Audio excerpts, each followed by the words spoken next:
Hey everybody, this is Kenny from Crespo IT Solutions coming at you today with a review video for the Samsung SSD 850 EVO.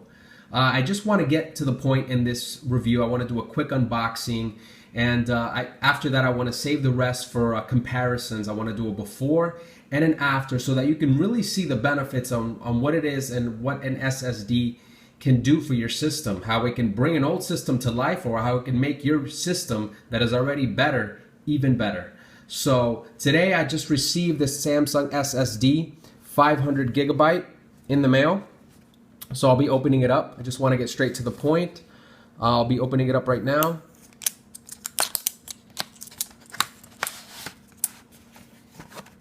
Obviously on the back there's going to be your CD and instructions on how to properly use this. I've already gone on Samsung's website and I've downloaded the upgraded software that I'm going to need for the migration software and the Samsung Magician, which is what I'll use to optimize the SSD. Now the SSD is extremely light. As you can see, here's the front and here's the back. It's the 500 gig. After Windows installs and off that, if you were to do a fresh install, probably be around 465, 470, give or take. This is a 2.5-inch drive. It's the same size as you would find in your laptop. Now I have a desktop tower, custom built PC, and it already has an adapter that came with the case, so fortunately I didn't have to buy an adapter, so I'll just be able to plug it in there, slide it right in, and plug in the SATA cable once the whole cloning process is done, that I'll get to in a little bit. But this is extremely small. It's very, very compact, about the size of my hand, as you can see. The great thing about these Samsung SSDs is that they can withstand a lot of impact, not like a mechanical drive. A lot of instances I've seen people, or I've had clients come to me that have dropped their mechanical drive and it's given them some damage. Sometimes it's really damaged the hard drive, and sometimes it's shot up some errors. Obviously when a hard drive starts shooting up errors, you really want to err on the side of caution, and usually I'll recommend they replace the hard drive if needed. But with the Samsung SSD, it doesn't have any moving parts. Think of it as a big flash drive, but just performing at astronomical speeds. This is going to give my system a complete boost. I got a Western Digital Blue drive right now that really needed an upgrade. It's been about 2 years and it's definitely the bottleneck of my system. So this Samsung SSD is definitely a welcome sight. So here is the solid state drive in a nutshell. What I'm going to use though real quickly that I've also purchased with the SSD is to do the migration. I've gotten the USB 3.0 to 2.5 SATA HD/SSD cable. So basically I just wanted to do this without having to go in there and unplug things and pull out SATA cables and go through all my cable management. I decided to get this cable that I needed anyways in the long run. So I'm going to use this cable. Here's the cable right here. And I'll be able to remove it so you can see better. There's the instructions in here. But I'm basically going to plug this into the back of this and then plug this 3.0. I'm going to plug this into the back of my case, my USB 3.0, and I'll be able to transfer the information at a very quick speed. I've got about 40% used, so it should probably take me 40% used on my hard drive, I should mention, and a 500 gig hard drive that I have in my system currently. So it should take me anywhere between maybe 30 to an hour, give or take, after the cloning process is done.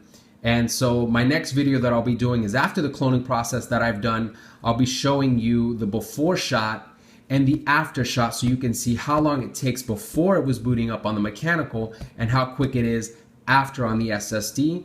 And then once we go over the SSD, we'll also be able to see the different options that Samsung offers. So we'll come back at you in a little bit with the next review. Thank you. All right, and we're back for the second part of the video. I just finished installing the SSD drive that I had cloned.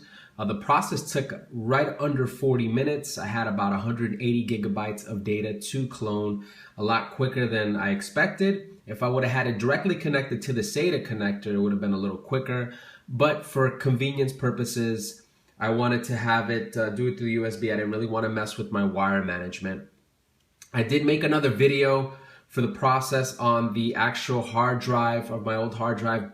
The video took a lot longer than I expected. It took about 6.5 minutes from start to finish for the boot process. It was a lot more than I would have anticipated. I really never measured that time before because when I would restart the computer, I would usually be out of the room and I would come back once it's logged into Windows and I would just continue working. I only would reboot my system maybe once or twice a week, so it was nothing I never noticed.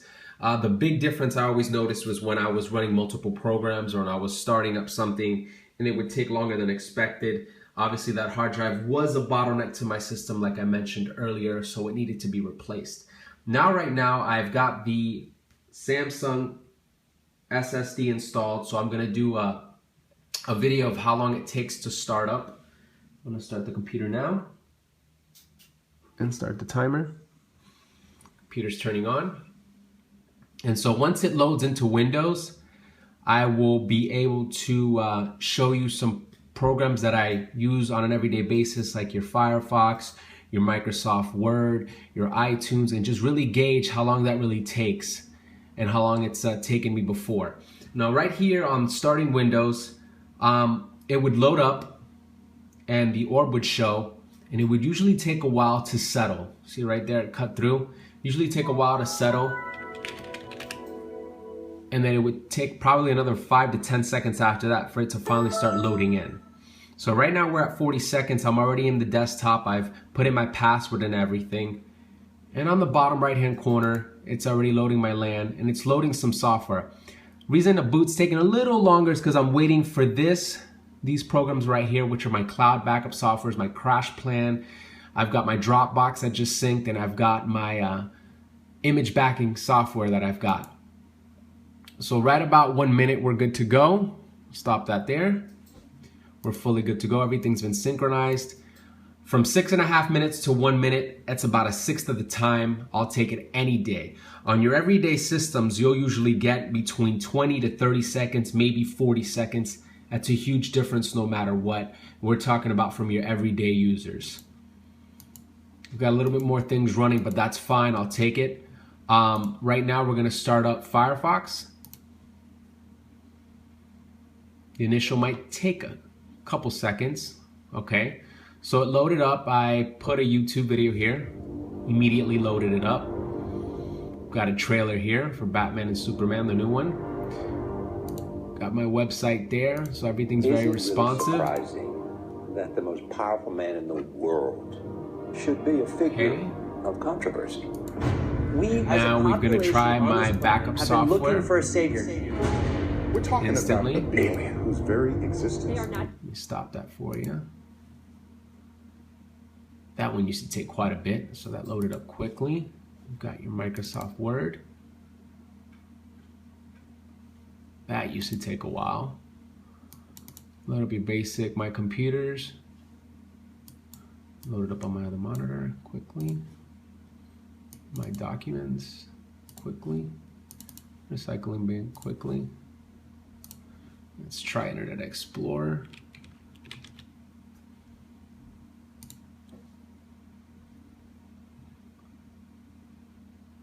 It opened up quickly, just waiting, there you go. Okay, so now we're gonna go over the Samsung Magician software. As you can see, all the other programs loaded up a lot quicker. I can definitely see the difference. Now, what I did with the Samsung Magician software, which is a software that Samsung does provide for you to tweak the SSD, is right here on the disk drive. I made sure where it says serial number, make sure it's genuine, validate it. I also, where it goes down to firmware update, made sure that it was at the latest firmware. The Samsung SSD comes in with the software disk, but what I did as I went online and actually downloaded the latest version, performance benchmark, I actually ran some benchmarks. So right here you can see the read and write speeds. Right here I'm up to 541. And the write speeds, I'm up here at 509, very good. Random reads, which is the amount of speed that the hard drive goes to generate the speeds. It's 6,000 up here, 4,000 here, pretty good. Let me go right here, and your OS optimization. Okay, so right here they have 3 options: maximum performance, maximum capacity, and maximum reliability. Maximum performance is gonna disable as many things that it doesn't need to give you the best performance possible. Maximum capacity is gonna allow for you to have the best options available so that you can get the most space out of your Samsung SSD. And maximum reliability is going to disable things that allow a lot of writing to the SSD so that you can get an extended life period out of this. The thing about the SSD is it does have a limited amount of writes, just like a flash drive would. But even if you're standard users, it would still last you anywhere between 5 to 10 years as an everyday user. That's why when you have an SSD, you do not need to defrag it. Defragmenting your SSD will significantly reduce the lifespan of it. There is no need to it with an SSD. Okay, so with these options, I've chosen to go with the maximum performance for now. Maybe in the later future, I'll go with maximum reliability, but for right now, maximum performance is fine. That is the option that I chose. When it comes to rapid mode, this is a feature that Samsung SSD likes to advertise. You can enable it. As of right now, it has been disabled. Basically, rapid mode allows for your computer to use some of the memory that you have. My situation, I have 8 gigs. It would use about 1.5 of it to 2 gigs. And what it would do is it would use that and store it in virtual RAM, which allows you to grab that memory and allow it for the applications that you use to load a lot faster. So it would allow Microsoft Word and all your everyday applications, Photoshop and such, to load a lot quicker. Now, it's a great feature, but the only thing I will say about it is I would recommend it if you had a UPS connected system, uninterruptible power supply. The thing about it is there have been instances where if you're working on a document or such and you have rapid mode enabled, and you lose power all of a sudden, there is a chance for data corruption, just for the simple reason is that some of your data is being stored in the virtual RAM, so it's relying on that data to be accessed quickly. And it's a great feature for most people, but for me, I don't really need it. I actually tried it when I initially got it, the SSD, and I really didn't notice a difference between it enabled and disabled. So for right now, I'll keep it disabled. You can always choose to enable it. It's something that isn't necessary, but you can always use it if you'd like. Just to wrap up this video as I end it, I do want to recommend the Samsung SSD for those out there. If you're looking for an SSD, the Samsung is really the top dog right now. They have your 256, your 512, they have your 128, and they also came out with the 1 terabyte, and I believe they just pushed the 2 terabyte. Samsung SSD really does a great job with their build quality. They have a 5-year limited warranty, and in relation to those that have 2-year to 3-year limited warranties, their customer service has been great. Their products only continue to get better. There are other SSDs out there, and if you just want to upgrade from a hard drive to an SSD, go ahead and do it. You'll definitely notice the difference. It's night to day, especially for myself. Just to wrap up this video, I want to thank everybody for watching. I made this video exclusively for those that were interested, and for my clients that have been asking me, I wanted to show them a visual way of a nice upgrade. If you have any comments, suggestions, or questions, please leave them in the comments below. And please be sure to follow me at facebook.com/Crespo IT Solutions and visit my website at CrespoITSolutions.com. All right, guys, take care.